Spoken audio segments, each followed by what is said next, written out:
Fino a 10 anni fa in Veneto il 96% delle aree di servizio era gestito dalle compagnie petrolifere. Ora il 30% delle pompe sono gestite da proprietari indipendenti che riescono a praticare prezzi più bassi e che però non si iscrivono ad associazioni di categorie sindacali. Dopo l'ultimo blitz della Guardia di Finanza, con sequestri e denunce, emerge il problema dei controlli. Il Codacons, associazione di consumatori, ha già chiesto alle Fiamme Gialle di intensificarli sempre di più.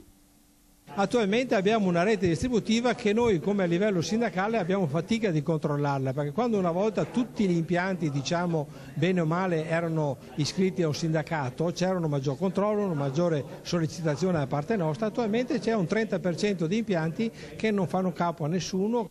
Il segreto, e il consiglio per gli automobilisti, è dunque quello di avere un gestore di fiducia.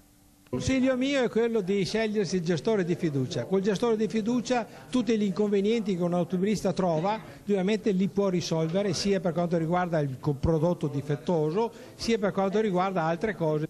E chi gestisce pompe da 42 anni, come questo padovano, non riesce a spiegarsi come possano verificarsi truffe o raggiri. I controlli sono continui da parte delle forze dell'ordine, ma le 11 denunce delle Fiamme Gialle sono un invito a non abbassare la guardia.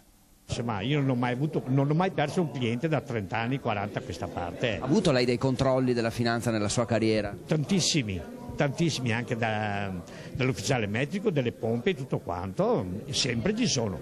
Non ho mai avuto un problema.